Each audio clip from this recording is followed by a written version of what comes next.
welcome back to the channel. I hope you're all doing well. If you're new here, do consider subscribing and hitting the like button. I appreciate it. We're going to delve into your reading for the week and see what's coming up in the world here.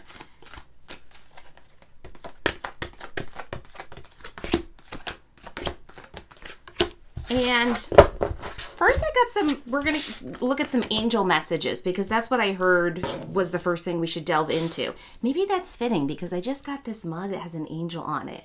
And I just heard angels all around me really loudly today. And maybe you're hearing that too. First one is taking care of your body. Have you been taking care of the physical self? Some of you have been going on overdrive and you haven't been doing that. And I hear some of you saying, well, I'm gonna do this. I'm gonna do this body work. I'm gonna take care of myself, but you keep putting it off into the distance. And your angels and guides want you to know to not do that. Of course, body care is self-care, but in particular, I think that there's some of you who know that you should be better about doing physical movement in the body because it will help you feel better. And for some of you, I hear it will help with with physical pains too. Like think about like your physical pain and how it's connected to the mind, body, soul, and the metaphysical aspects is what I hear. So do consider your care of the self. And if you haven't been doing that because you've been running, see where you can get in a couple of minutes to work on your physical body, right? Your being here needs to be taken care of while you're here inhabiting this body in this lifetime. So that's your first message from your guides. And this next one is about forgiveness. And who do you need to forgive? Or are you asking for forgiveness? I hear that some of you are seeking forgiveness and you maybe feel like it hasn't been given to you or bestowed to you is the word I hear. So everyone is on their different journey and in a different time and in a different cycle. And maybe you are really craving forgiveness because you feel ashamed or like maybe you didn't do the right thing or you hurt someone, but people do not have to give you that forgiveness. It's just that everyone is on their own time journey. And so for some of you, you need to forgive yourself and let it go in a way that in which you understand the lesson. You feel like you've done some atonement in some way. And still you're able to move forward, even if you don't get that physical forgiveness, like hair, there's like hair flew on my face. Even if you don't get that forgiveness that you seek from someone directly, you may never get that, is what I hear, but that's okay. You could still find a way to move forward. Now, for other folks, I hear that you are holding on to something. And someone has harmed you, probably repetitively, and it's hard to let go of it. And you're just kind of sitting there ruing over it over and over and over again. And they're asking you to allow forgiveness into your heart. I know that this is not easy, by the way. It's not easy to do that, especially if you feel like you've been wronged. And I hear that some of you really feel like, I've been wronged and the other person didn't take responsibility or accountability. For some people, I hear it's a pattern in your life of people who are in your network who do the same thing repetitively. And it's becoming more and more challenging for you to forgive them and to let go. And your guides are asking you to try to do that for your own healing, by the way. It's for your own healing is what they're telling us. And this next message, fittingly, is about a guardian angel.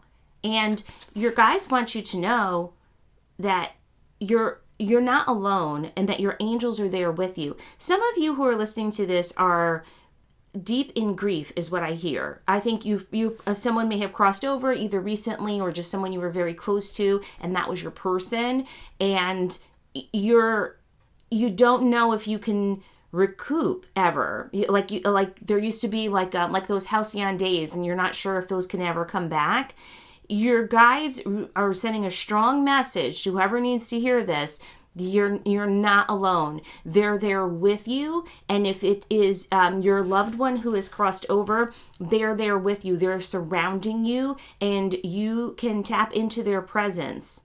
It might be very difficult right now because I hear that the emotion of sadness and grief is overwhelming your aura, and that it's very difficult for you to feel their presence right now. That will change. You will have a much easier time in due course feeling their presence around you. And if you if you're looking for that sign that someone is close to you, they're there. That's definitely true. And then also your guides want you to know that they are available to tap in to help you when you need help. You do have to request help, right? You do have to ask specifically. You know that, right? We all have free will, and we can decide to do, what we want. So if we don't want any help, that's okay too. But if we do feel like we want help, I'll put that down. Directly speak to your guides. They can hear you instantly. Right? So it might feel like a one-sided conversation, right? Sometimes people ask me, how do I get started? In the beginning, it might seem like I said, it might seem like a one-sided conversation, like you're talking to yourself, and then you may be thinking like, well, I don't know. I don't know if I hear anything. I would tell you that over time, you could develop your own intuition, and that you'll start to hear a response back. You'll hear guidance or you'll see signs, but you have to look for the signs. So you have to be specific with your intention and look for the signs. So do work with your angels. Okay, now we're going to pull some tarot cards for the week. Things that I think will be upcoming, and we want to hear like maybe one or two areas that'll be the most prevalent for us. I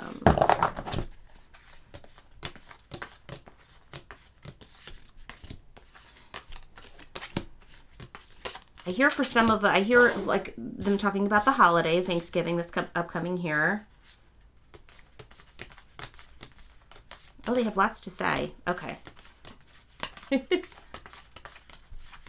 Our guides are chatty this week. They have lots to say. We're gonna hear about it. The first one is you've been thinking about a decision. It's the Chariot here, and you just need to decide. You need to decide on a course of action. I hear for some of you, you have spent a lot of time in deep reflection. And you know which way to go. I hear that some of you have been, the word I hear them say is like afraid to pull the trigger, because one path leads you away from the familiar and from, I think, friends and family who've always been there. And you have like a fondness for that, and you don't want to let that go. And this other path is exciting and challenging in good ways, but also seems uncertain and a little bit more lonely. And so you know which way to go. And they're asking you to be decisive.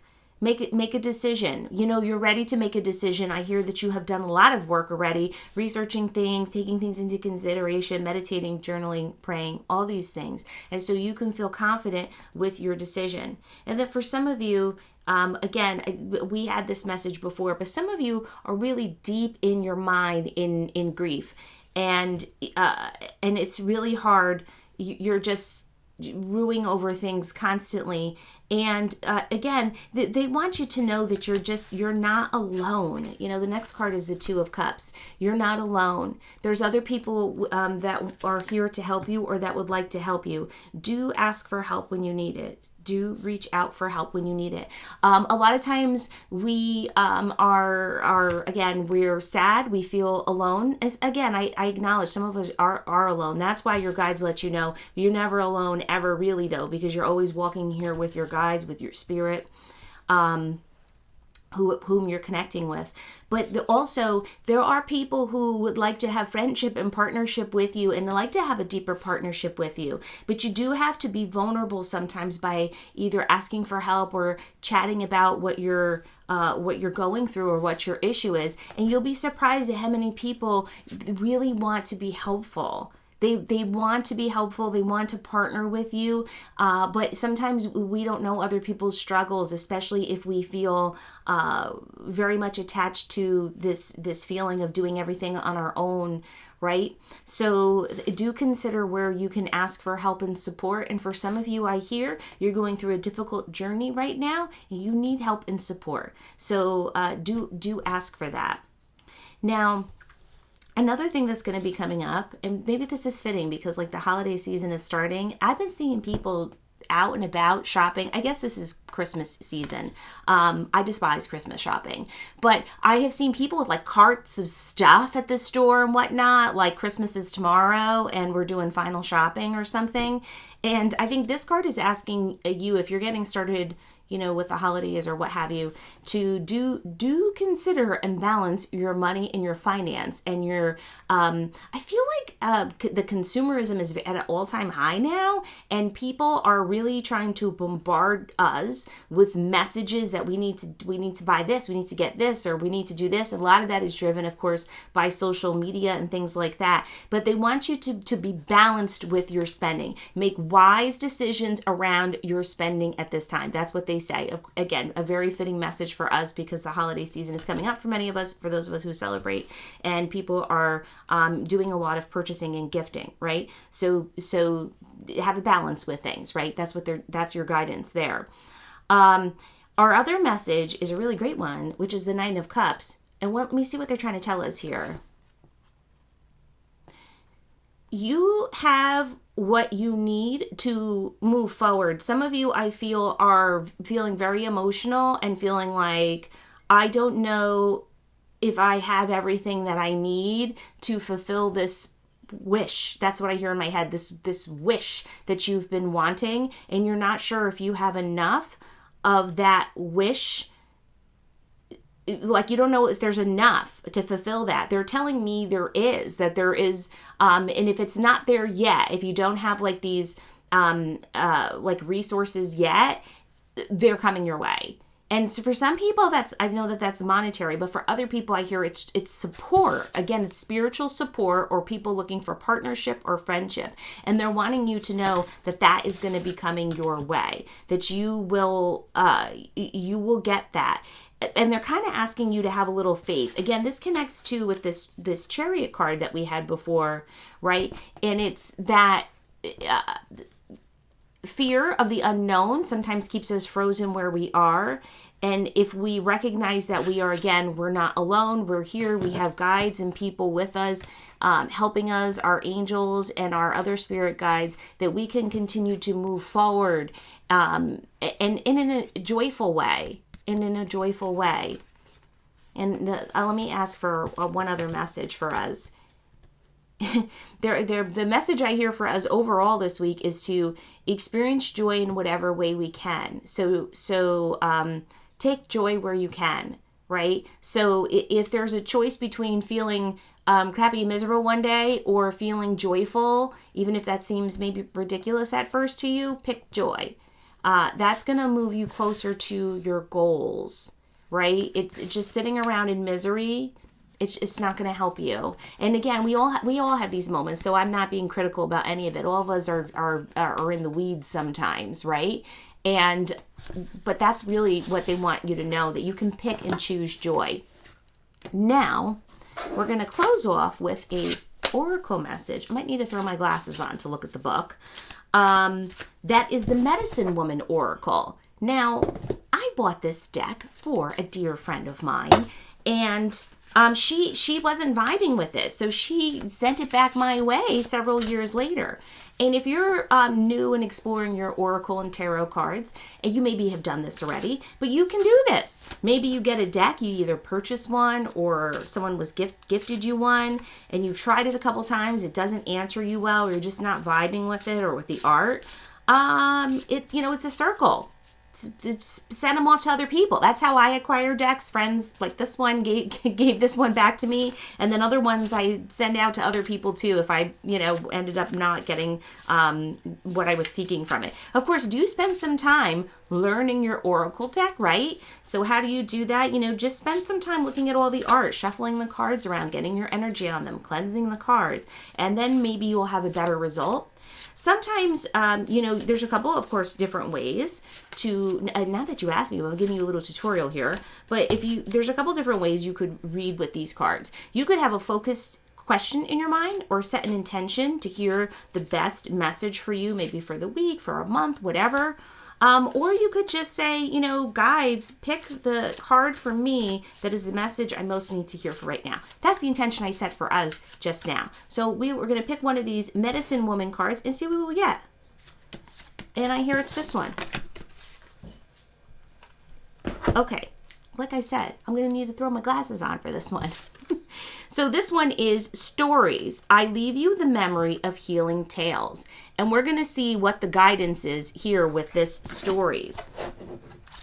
And also, what other further expanded message our guides want to tell us. So this person, I am the storyteller. In Spanish, we would say la cuentista, right? So I am with you on your journey every step of the way. I know the power of stories, tales, and myths. They sharpen our view by helping us to follow the path set out by our psyche. My bag contains every enchantment and fairy tale, as well as fabulous allies from nature. I am she who teaches you to honor the oral traditions, the keepers of universal wisdom, which we all carry deep within us, bringing us back to our roots. Once upon a time, she was. Today, she is. One day, she will be. You can use the medicine of stories to banish your fears, dive deep into the flow of life, and shed light on your personal legend. My stories are healing. Now, this is, and the guidance too is really good on this one. Your family history plays itself out again and again in the course of your life's flowing waters. This card indicates the time has come to own your family history and to understand its dynamics. So yes. Storytelling is such an important healing part of the journey for most of us. You know, it is a powerful way for us to communicate with other. And again, that was our message before. You're not doing it alone. Reach out to other people when you feel you can. Now, how can you do that is through sharing your story. But what is also important, and I think our guiding message for this week's reading, is our guides want us to understand the messages of our oral history in our own families and how those have affected us, how those have played out for us, because that is going to help in our healing. And, you know, there's pluses and minuses, right, to every family. And some of these stories could be painful. And they're wanting us to not only own our stories, but to put it into a perspective. Now, you can do this through writing or again through like an oral tradition by sharing your stories, you know, verbally with others. And you'll be surprised at how much you connect, even with people who have a completely different background than you do. And there is a lot of power in healing in sharing those stories. So I think this was our message a couple weeks ago too, was to share your story, right? Sing your song, let people know where you are. But if you haven't thought about or connected all the dots between some family dynamics and how they impact you, your guides want you to spend some time working on that, because that is part of your healing journey. And of course, you're here with your people who are surrounding you for a reason, right? You're born into your family for a reason. It may not be apparent to you yet. And I also hear there's more things underlying. So for some of you, I see you like chatting with someone, like an older person in your family maybe, or a loved one, and you know, perhaps they've never expanded on like a certain story or why things are the way they are. Again, all of us growing up at different times may feel certain, you know, feelings about things, like maybe ashamed or whatever, or maybe feel more private. Those maybe I again see some of you like sitting in conversation, like sipping a tea and saying, you know, do ask questions. Maybe now's a good time where they would like to share. Yes, that's what I hear. They might want to share their message. And you're really going to get a lot out of some of the stories that are being shared. And again, that's such a gift that you can give people, is to share your personal story, especially if you grew up, you know, in a family that has some like interesting, neat things, or you have an interesting, neat story. It's don't keep all that to yourself. Other people are really excited to hear those kinds of stories. I know I am. One thing that I really, you know, for my own self that I miss is that, you know, my father was really private, and when he passed away, he didn't share a lot of his stories about, like how he got here to the United States and his family and in Argentina. And those are things that I miss. And I wish, he would have opened up more, because that would have been something that I would have really got something from. But everybody's not there, right? So if you have your own story that's inside and you feel like you can share that, you feel safe or in a good space, that can really uplift and bring joy to other people. So that is our overall message for the week. I hope you all have a fantastic week, and I hope you find those little bits of joy wherever you can and you hold on to them close. All right, have a good one. Bye.